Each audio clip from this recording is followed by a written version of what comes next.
the last thing I wanted to, ask you when it comes to, your military experience, because this is, I find this very fascinating that people like you, people in the army nowadays, are one of the very few that, literally speaking, you face death.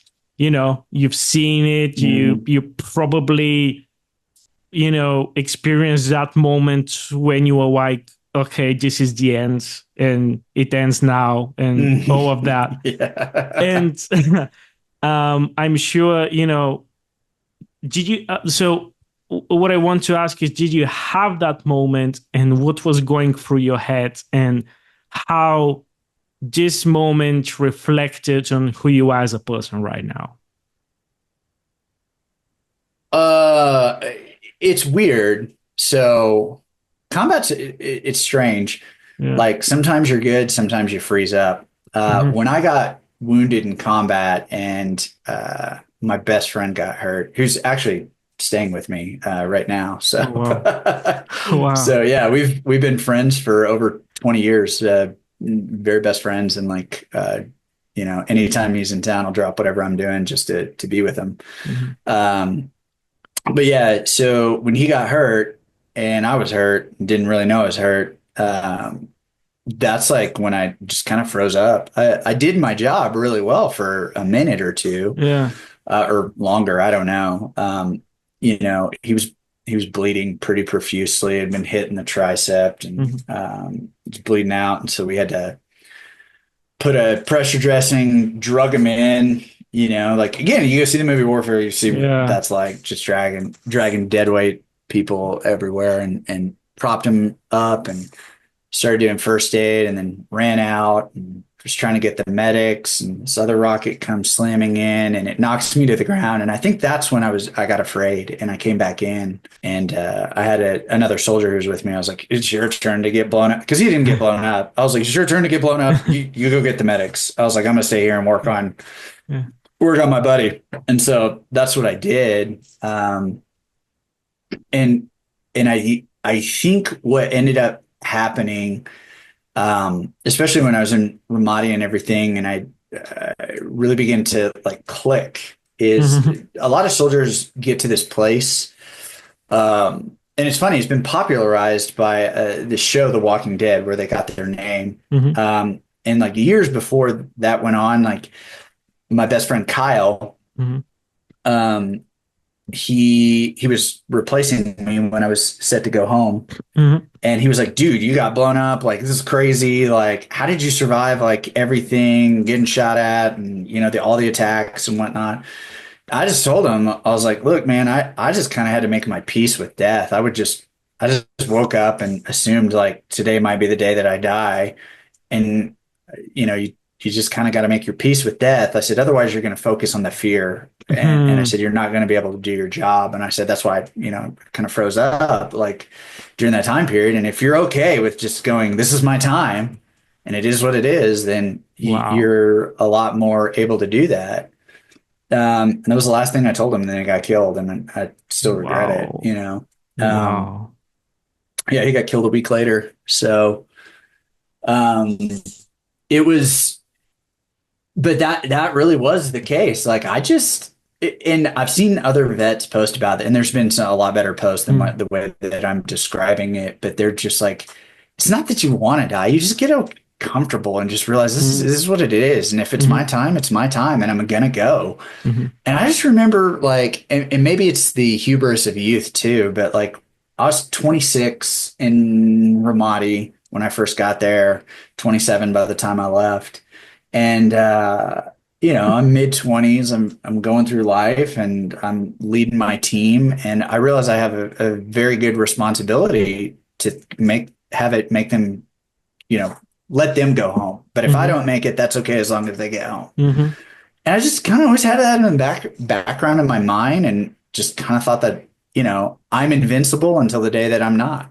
And that's the way that I just kind of operated. Just thinking like, okay, cool. I woke up this morning. It's another day to breathe, to do the mission. And if it's my time to go, then whatever. I'm going to take a bullet.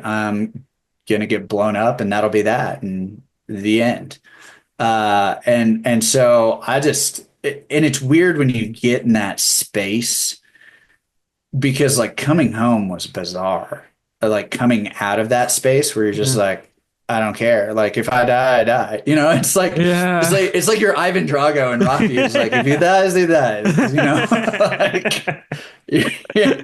But you're doing it to yourself, and I'm just like, I don't know. And like, dude, like you kind of become this weirdo that's like somewhat haunted, and you know, and I was just, and I think anger fuels a lot of us Mhm. just because it's such a good survival mechanism. Like if Yeah. I could get really angry, then I could do my job. If I was just mad, if I was Oh, more mad than I was scared, perfect. Like I'm just pissed wow. off at everybody shooting at me. I'll do, you know, F these Mhm. guys. Like, Mhm. so it becomes you capitalize on anger, and then when you go home, anger is your go-to, and it's just kind of always been that way. And like, you know, my wife and I have been talking. I was like, look, I don't want to be the angry vet with our kids. Like, I don't Mhm. like that. Mhm. But I have a tendency that's where I go Mhm. when you know they're just destroying the house or picking Yeah. on each other, you know, fighting or whatever it is. It's easy for me to just go back to that military Yeah. mindset and be like, you'll do what I say, and like rah. Yeah. Um, so yeah, it's a combination of those things, like just being cool with death and then getting angry, and it kind of keeps you alive. Wow. It sounds so fascinating when, you are describing it in such a emotional depth because I think just provides such a good overview on the processes that goes inside, in your mind and in the mind of, military people in general. Um, so the, do you think that, because I can imagine just sort of, outlook in terms of your perceptions on life at some point, because to me sounds very surreal, and it sounds as at some point you're just, watching your wife in a third person and you are very calm and you are, sort of, uh, compliant with everything that's happening. But it also sounds sort of counterproductive when it comes to, getting into society. Um, Mhm. so how did you manage to go outside of this mindset, sort of? A lot of it was just, like I said, doing the work. Yeah, You know, and then finding the community is like learning how to plug back in and be at peace, you know, yeah. and still kind of like keep that warrior's edge. You know, there's a saying that always goes, you know, it's better to be a warrior in a garden than a gardener at war. Mm, And really, like that's where I think I just kind of want to live the rest of my life. Like I love tinkering around in my backyard and doing yard projects and yeah, having like a super green dad lawn. You know, I'm one of yeah. those guys that it's like put on the kicks and like we ride at dawn because it's Yeah. time to mow the lawn, you know, Yeah. kind of thing. And I'm like proud of my grass now and stupid stuff like that. And then cooking and barbecue. And I think that like I really just had to discover once more that like life is beautiful even when you know there wasn't even another person around to share it with. Yeah. And I think the best thing that kind of happened to me is I came back and I had to learn how to be on my own. Yeah. And it was difficult. It was very difficult at first, but once I began doing the work and then finding communities, plugging in, connecting with, you know, friendships, intramural sports, you know, combat sports to like, even to like soccer and then like faith communities too. Like there was just like a lot of growth that happened and fun. Yeah. And to some degree, it masked some of the issues that I was dealing with because I didn't deal with those underlying Mhm. surface conditions, and those will eventually come out. You know, they get gangrenous, and so like in 2020, you know, when like the whole world was shut down and everything, I was just like, I gotta. Because I that's when I got a book deal Mhm. and I was starting to write my story and I was like, this is jacking me up bad. I was like, I gotta get into counseling again. And so I started meeting with a guy who did marriage and family counseling, who was also an Army chaplain and specialized in EMDR therapy.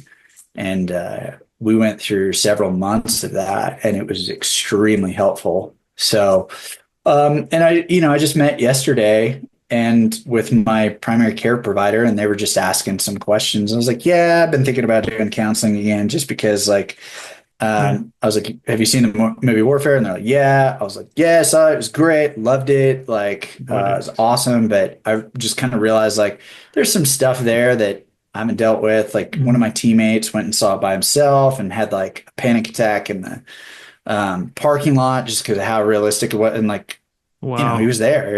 And that, I was like, man, maybe I should do a little bit more work on Mhm. me. Because I don't, and it all started by them being like, "How much stress are you under?" And I was like, "A lot." Oh, wow. so, so I was like, I don't know really, and I think that's just life. You go through these ebbs Yeah. and flows of things, and you can do the work and grow out of it and grow stronger. Because like that's if you look at anything that we do in this life, we always become the strongest out of the hardest moments that we Mm. experience in our life and all the Mhm. traumatic experiences that we endure. Mhm. And there's pain that can transform you for the better, or it just takes from you. Mhm. And I would rather have it transform me for the better. And so that's kind of where I kind Wow. of find myself these days.